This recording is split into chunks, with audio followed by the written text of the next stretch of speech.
امریکی صدر نے ایران کو دھوکہ دیا، جوہری تنصیبات پر حملہ کر کے ریڈ لائن عبور کی، نتائج کی ذمہ داری اب امریکہ پر ہوگی۔ ایرانی وزیر خارجہ عباس عراقچی کی نیوز کانفرنس، کہا جوہری تنصیبات پر امریکی حملے کے سنگین نتائج مرتب ہوں گے، ایرانی عوام کے دفاع پر کوئی سمجھوتا نہیں کریں گے۔ آج ماسکو جا رہا ہوں، کل صدر پیوٹن سے ملاقات ہے، مذاکرات کے دروازے کھلے رکھنے چاہیے، ایران کو مذاکرات کی ٹیبل پر واپس بلانے کا کوئی فائدہ نہیں، ہم دیکھیں گے سفارتکاری کے لیے کیا باقی رہ گیا، پھر فیصلہ کریں گے۔ جھوٹے الزامات لگا کر حملہ کیا جا رہا ہے، ایران نے کچھ غلط نہیں کیا، بین الاقوامی برادری امریکی حملوں کا فوری ایکشن لے، سلامتی کونسل کا فوری ہنگامی اجلاس بلایا جائے گا اور امریکی جارحیت کی مذمت کی جائے۔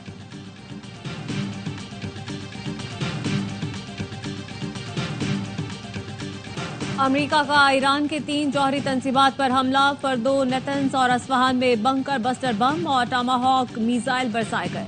امریکہ نے ایران کے اہم ترین ایٹمی تنصیب فردو پر B-2 بمبار طیاروں سے 13,000 کلو گرام وزنی 5 سے 6 بسٹر بم گرائے۔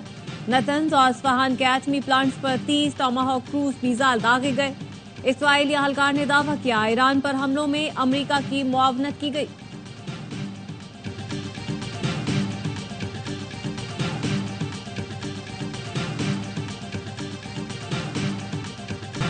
اب امن ہوگا یا ایران کے لیے سانحہ ہوگا؟ اگر ایران امن نہیں کرتا تو مستقبل میں حملے بہت بڑے ہوں گے۔ بہت سے ایرانی اہداف باقی ہیں جن کو تلاش کر کے منٹوں میں نشانہ بنا سکتے ہیں۔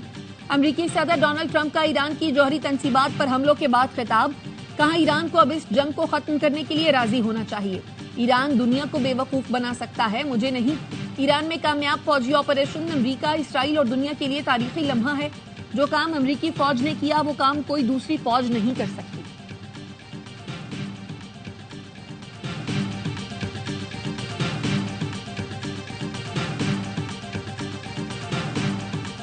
پاکستان کی ایران پر امریکی حملے کی مذمت، ترجمان دفتر خارجہ کا کہنا ہے ایران پر حملہ بین الاقوامی قوانین کی خلاف ورزی ہے۔ فریقین بین الاقوامی قوانین کی پاسداری کو یقینی بنائیں۔ روس اور ترکی کا ایران پر امریکی حملوں پر تنقید اور تشویش کا اظہار۔ روسی سلامتی کونسل کے نائب چیئرمین نے کہا امریکہ ایک نئے تنازع میں گھس گیا ہے، ٹرمپ امن کے داعی بن کر آئے لیکن نئی جنگ شروع کر دی۔ ترکی نے بھی ایران کی جوہری تنصیبات پر امریکی حملے پر شدید تشویش کا اظہار کیا۔ ترک وزارت خارجہ نے کہا ایران امریکہ تنازع کو عالمی سطح پر پھیلنا نہیں چاہیے۔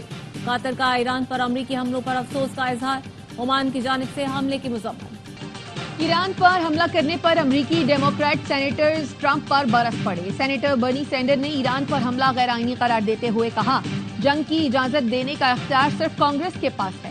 امریکی خارجہ کمیٹی کی رکن سینیٹر جین شہین نے کہا ٹرمپ فوری طور پر کانگریس کو تفصیلات سے آگاہ کریں۔ امریکی آرمڈ سروسز کمیٹی کے سربراہ جیک ریڈ کا ٹرمپ انتظامیہ سے تحمل سے کام لینے اور سفارتکاری بڑھانے کا مطالبہ۔ ڈیموکریٹ خاتون رکن کانگریس الیگزینڈریا اوکاسیو کارٹس نے ایکس پر لکھا ٹرمپ نے جذبات میں آ کر ایک ایسی جنگ کا خطرہ مول لیا ہے جو ہمیں نسلوں تک الجھا سکتی ہے، یہ ٹرمپ کے خلاف مواخذے کی بنیاد ہے۔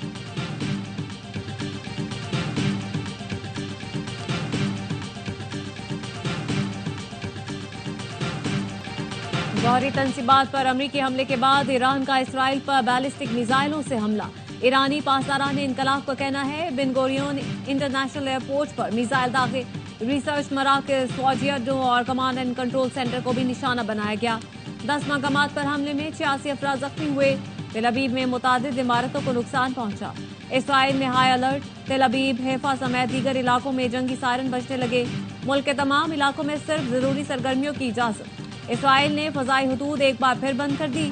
اسرائیلی فضائیہ کے مغربی ایران پر فوجی اہداف پر تازہ حملے، میزائل لانچرز کو نشانہ بنایا۔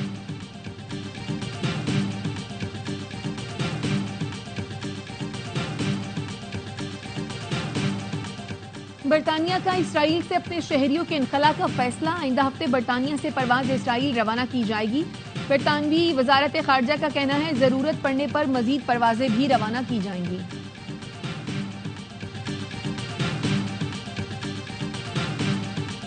استنبول میں نائب وزیر اعظم اسحاق ڈار کی افغان وزیر خارجہ امیر خان متقی سے ملاقات، ٹریڈ ٹرانزٹ سمیت رابطے مضبوط بنانے پر گفتگو۔ بیجنگ میں سیف علی کی ملاقات کے نتائج پر بات چیت کی گئی۔ اسحاق ڈار کا کہنا تھا کہ سی پیک افغانستان تک توسیع کا خیر مقدم کرتے ہیں۔